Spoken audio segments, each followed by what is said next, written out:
Hi everyone, welcome to the next session of learning crypto API trading from beginner to advanced level using CoinDCX Spot API. I am Archit, founder of Automate Algos.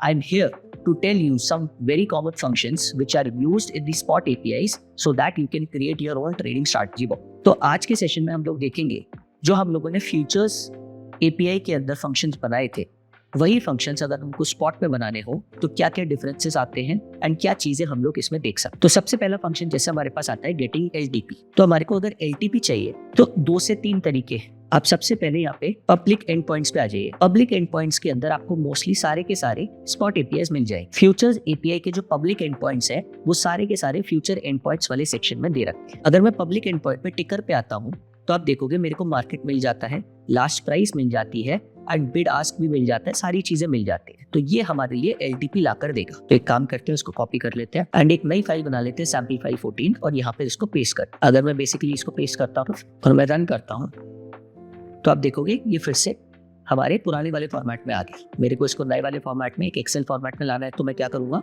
Import pandas as pd। मैंने जैसा बोला था concept same रहेंगे सब जगह पर, बस थोड़े से एंड पॉइंट्स और कॉपी पेस्टिंग डॉक्यूमेंटेशन के हिसाब से थोड़ा बताइए। pt dot data frame data. तो आप देखोगे यहाँ पे सारे के सारे हमारे कॉइन्स आ गए। अगर मेरे को इसको स्टोर करना है तो मैं क्या करूँगा, df dot to csv and मैं यहाँ पे कर दूंगा spot ltps डॉट cs। मैं इसकी एक फाइल बना दिया और मैं रन करता हूँ तो मेरे पास spot ltps की एक फाइल बन गई जो यहाँ पर आती है। यहाँ पे BTC INR ये सब चीज़ों की आती है। लेकिन अगर मेरे को कोड के अंदर ही यूज करना है, लेट्स से मुझे BTC INR और BTC USDT के लास्ट पॉइंट्स चाहिए, तो मैं कैसे कर सकता हूँ। तो सबसे पहले तो मैं इसको एक फंक्शन में बनाने की कोशिश करता हूँ। तो हम फंक्शन में बना रहे हैं तो हमारे को CSV फाइल में भी स्टोर करने की जरूरत नहीं है। तो मैं क्या करूँगा, इसको डिफाइन करूँगा गेट स्पॉट LTP। वो सारी की सारी LTP हमारे पास स्टोर हो गई एक डेटा फ्रेम। तो जैसा कि मैंने आप लोगों को बताया था पहले भी कि डेटा फ्रेम अपने आप में काफ़ी पावरफुल टूल है, ये बिल्कुल एक्सेल शीट की तरह काम करता है। तो आज इसमें हम फिल्टर लगा के देखेंगे।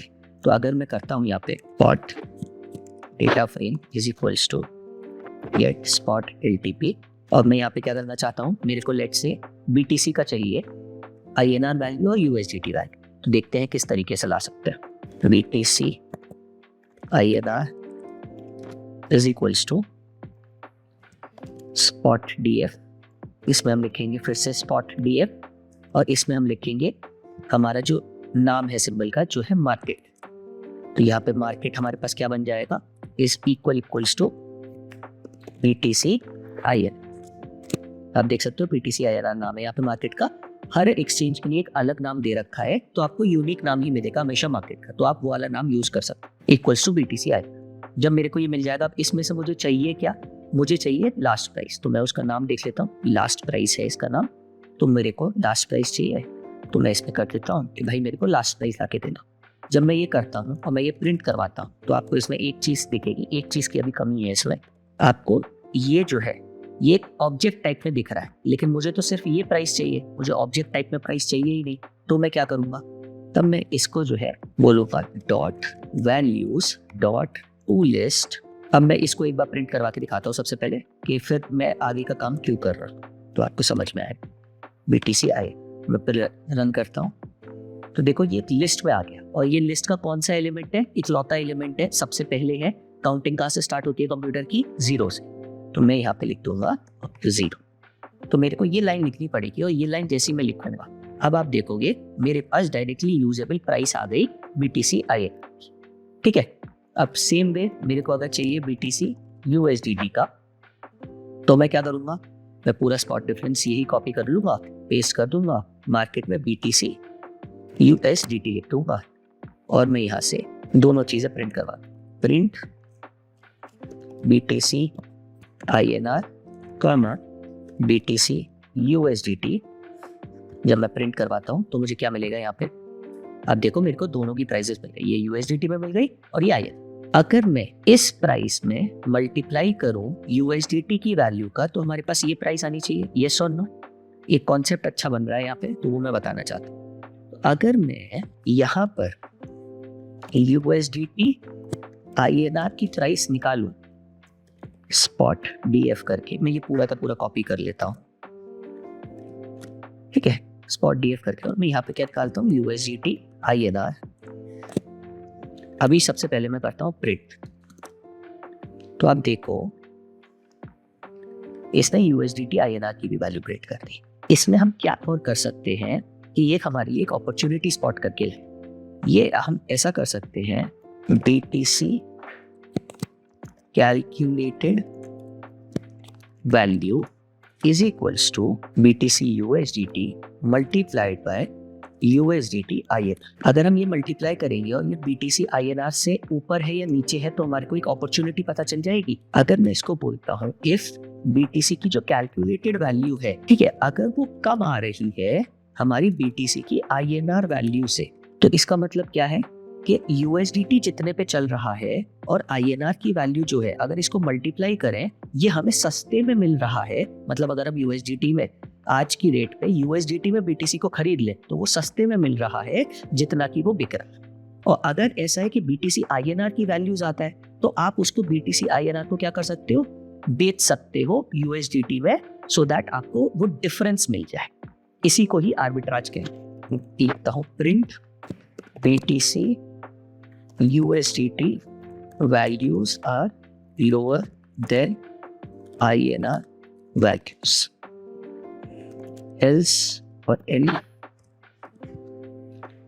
elif में क्या डालता हूं मैं, is equal to, अगर ये बराबर है print arbitrage possible, ठीक है। तीसरा मैं क्या डालता हूं, elif, इसमें BTC की USDT वाली वैल्यूज बढ़ी तो मैं क्या बोलूंगा, BTC USDT values are high. तो इन दो केस में हमारे पास एक आर्बिट्राज बच सकता है जिसको हम फायदा उठा सकते हैं, बाकी केस में हमारे पास आर्बिट्राज पॉसिबल नहीं। अब इसको मैं रन करता हूं तो आप देखोगे ये बोल रहा है टाइप एरर है, can not multiply sequence bye non integer और स्ट्रिंग। तो हमारे पास स्ट्रिंग है कुछ चीजें, तो इसको सबसे पहले किस में कर, फ्लोट में कर लेते हैं। अगर स्ट्रिंग दे रखा है तो इसको भी किस में कर लेते हैं, फ्लोट में कर लेते हैं। और इन सबको भी, क्योंकि ये वाले यहाँ से आ रहे हैं, सभी चीजों को फ्लोट में कर लेते हैं। अब मैं कैलकुलेट करता हूँ इसको, तो आप देखोगे BTC USDT values are higher than INR value. मतलब INR का जो BTC है वो सस्ते में मिल रहा है और BTC USDT और INR मल्टीप्लाई करने पर जो वैल्यू आ रही है वो महंगे में बिक रहा है। कितने महंगे में बिक रहा है वो भी आप कैलकुलेट कर सकते हो प्लस माइनस अरिथमेटिक लगा के, बट ये एक बेस बनेगा, फाउंडेशन बनेगा आपके लिए आर्बिट्राज स्ट्रैटेजीज बनाने, जो हम अपने नेक्स्ट आने वाले लेक्चर्स में सीखें। इस चीज को हमें बार बार करना हो, हर कॉइन के लिए करना हो, तो हम सारे के सारे एक्टिव कॉइन्स निकाल लेंगे एंड बेसिकली उस पर हम ये काम करते। तो देखते हैं, जैसे LTP हम लोगों ने अभी निकाला सबका, ऐसे ही अगर हमारे को सिंबल लिस्ट निकालना है, सारे के सारे कॉइन्स निकालने, तो हम क्या करेंगे, तो हम जो है हम मार्केट्स वाले पे जाएंगे और मार्केट्स को कॉपी कर लेंगे। सब मार्केट्स को जब हम कॉपी करेंगे और पेस्ट करेंगे, मैं अभी ये सारी की सारी चीज़ों को कमेंट आउट कर रहा हूँ सो दैट हमारे पास ये आता रहे। और जब मैं इसको प्रिंट करूँगा तब आप देखोगे मेरे पास सारे के सारे वैल्यूज आ गए जो कि मार्केट में बने। तो अब मैं इस पे बहुत आराम से जो है, अगर मैं चाहूँ तो इन सबको सेपरेट आउट करके सबके पेयर्स बना के, जैसे BTC के सारे पेयर्स बन गए, ETH के सारे पेयर्स बन गए, और उसके बाद फिर के ICP के सारे पेयर्स बन गए, डोज के सारे पेयर्स बन गए। आप ये सारे पेयर्स बना के फिर उन पे आर्बिट्राज की अपॉर्चुनिटीज ढूंढ सकते हो कि क्या हमारे पास किसी कॉइन पे आर्बिट्राज अपॉर्चुनिटी चल रहा है या नहीं। मैंने एक बेसिक एग्जाम्पल दिया था USDT का, यही एग्जाम्पल हम आगे चल के कोड करेंगे। इसके अलावा भी बहुत सारे मार्केट्स हैं जो कि INR के अलावा भी है जिसको आप देख सकते हो। एक बार देखते हैं कौन कौन से मार्केट्स हैं। सो मैं उनके लिए क्या करूंगा, सारे मार्केट्स के लिए इस वाले पे आ जाऊंगा, मार्केट डिटेल्स पर। मैं इसको फिर से कमिट कर देता हूँ एंड मैं इसको पेस्ट, क्योंकि हमारे को जरूरत पड़ेगी वो पूरी की पूरी लिस्ट की एक एक्सेल शीट टाइप देखने के लिए। तो मैं pandas as PD कर दे रहा हूँ और मैं यहाँ पे क्या लिख दे रहा हूँ, DF is equals to PD dot data frame in data. तो यहाँ पे DF आ गया और इस DF को मैं स्टोर भी कर लूंगा, DF dot CSV spot markets dot CSV। सो इसको मैं एक बार रन करता हूँ तो आप देखोगे ये सारे मार्केट्स आ गए और स्पॉट मार्केट्स यहाँ पे आ गया। स्पॉट मार्केट्स में ये सारी चीजें इसमें अगर आपको देखना है तो कैसे देखोगे, इसको कॉपी कर लो एंड एक नई शीट ओपन कर लेता हूँ मैं और इसमें मैं पेस्ट कर, मैं डेटा पे जाऊंगा स्प्लिट टेक्स्ट इनटू कॉलम करूंगा तो मेरे पास सारे के सारे ये एक एक्सेल शीट में बनकर आ। अब मुझे इसमें क्या देखना है, मैं ये देखूंगा कितने सारे मार्केट्स है हमारे पास। तो आप देख सकते हो यहाँ पे ई कोड के अंदर हमारे पास मार्केट्स लिखे रहते हैं। तो मैं यहाँ पे एक फिल्टर का ऑप्शन करूंगा, मैं फिल्टर देखता हूँ तो हमारे पास 4 तरीके के मार्केट है, बी मार्केट, एच मार्केट, आई मार्केट और केसी मार्केट। बी फॉर फाइनेंस हो गया, केसी फॉर कॉइन हो गया, और ये जो 2 मार्केट्स हैं इनकी डिटेल्स आपको यहाँ पे मिल जाएगी जब आप इस डॉक्यूमेंटेशन को पढ़ोगे। ई कोड में, एक्सचेंज कोड में आपको यूनिक आइडेंटिफायर मिल जाए कि आई कौन सा है, एच कौन सा है, तो वो सारे के सारे आपके यहाँ पे आ जाए। तो अगर मैं मान लीजिए सिर्फ और सिर्फ इसको सबको क्लियर कर देता हूँ, BTC डालता हूँ और BTC में मैं सेलेक्ट ऑल कर लेता हूँ और ओके करता हूँ, तो आप देखोगे ये मेरे पास BTC सिर्फ एक पेयर में नहीं है, INR और USDT में, जो मैंने अभी आपको करके दिखाया था। ये आपका TUSD में भी है, ये आपका DAI में भी है। तो आप DAI INR की प्राइस देख सकते हो, TUSD की प्राइस देख सकते हो, और कहीं पे भी आर्बिट्राज बन रहा है तो वहां पे आप अपना सिग्नल्स एग्जीक्यूट कर सकते हो। ठीक है, समझ में आया? ये हमारा हो गया। ये जो हम चीज पढ़ रहे थे गेटिंग LTP की, गेटिंग सिंबल लिस्ट की, और कैसे मार्केट्स की डिटेल हम देख सकते हैं स्पॉट। ये थोड़ा सा अलग है फ्यूचर्स से, क्योंकि फ्यूचर्स के अंदर डायरेक्टली चीजें आ रही थी, इसके अंदर आपको थोड़ा सा डेटा फ्रेम का यूज ज्यादा करना पड़ेगा। तो अब गेटिंग लाइव पोजीशंस को देखते हैं एक बार। तो गेटिंग लाइव पोजीशंस के लिए आपको यूजर वाले सेक्शन पे गेट बैलेंसेस पे आ जाना है और ये आपको पूरा कॉपी पेस्ट कर लेना है। मैं एक नया फाइल बना रहा हूँ 515 एंड 515 के अंदर मैं ये कॉपी पेस्ट कर दूंगा और यहाँ पर मेरे को अपनी कीज और API की देनी पड़ेगी, क्योंकि ये एक अकाउंट API है, पब्लिक API नहीं। मैं ये कर देता हूँ, Python 2 को मैं डिलीट कर देता हूँ और मेरे को बस इतना सा देना है एंड इससे मेरी जितनी भी एक्टिव पोजीशंस है सारी की सारी निकल के आ जाएगी। तो आप देखो ये वाली चीज़ है, अभी मेरे पास सिर्फ बैलेंस में USDT है और INR है, और ईथ का मेरे पास मैंने ऑर्डर प्लेस किया था, तो ईथ का ऑर्डर प्लेसमेंट है, बस ये 3 है। अगर इसको आपको नॉर्मल एक्सेल शीट वाले फॉर्मेट में देखना है तो क्या करना है, सेम चीज रिपीट करनी है, import pandas as PD। I hope ये तो अब जो है बिल्कुल ऐसा हाथ पे चढ़ गया होगा अगर आप ये हमारे लेक्चर्स फॉलो कर रहे हो कंटिन्यूसली। डेटा फ्रेम, डेटा, और यहाँ पे कर देता हूँ मैं DF। तो आप देखो यहाँ पे लिखा आ गया कितना बैलेंस है मेरे पास, ETH का, INR का और USDT, सारी चीजें लिख के आ गई, लॉग बैलेंस और बैलेंस। इसमें जब आप और पॉइंट्स लोगे तो ये सारी की सारी आपकी एक्टिव पोजीशंस आ जाएंगी जितनी भी है। प्लेस ऑर्डर अगेन बिल्कुल स्ट्रेट फॉरवर्ड है, अकाउंट API रहेगी। एक और फाइल बना लेते हैं, sample 516.py, और इसमें चलते हैं ऑर्डर्स वाले सेक्शन में, न्यू ऑर्डर में। यहाँ पे बहुत सारे ऑर्डर्स तरीके हैं कि आप मल्टीपल ऑर्डर्स डाल सकते हो सारी वैल्यूज फिल आउट करके। अगर मैं न्यू ऑर्डर पे चाहता हूँ, न्यू ऑर्डर को मैं कॉपी कर लेता हूँ पूरा एंड यहाँ पे कर देता हूँ पेस्ट। इसमें मेरे को API कीज एंड सीक्रेट फिर से देना पड़ेगा, तो मैं यहाँ पे API सीक्रेट की और ये मैं फिर से देता हूँ, Python 2 को मैं हटा देता हूँ, रिपीटेटिव प्रोसेस है।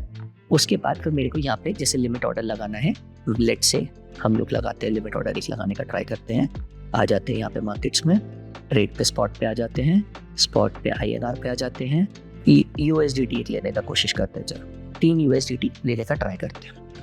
तो हम यहाँ पे आएंगे तो बाय क्या करेंगे, हमारे USDT INR, ये सिंबल हमारे को या तो यहाँ से मिल जाएगा, स्पॉट मार्केट से आपको सारे सिंबल्स मिल जाएंगे, और यहाँ से नहीं मिल रहा है तो आपको यहाँ पे भी देखने को मिल जाएगा।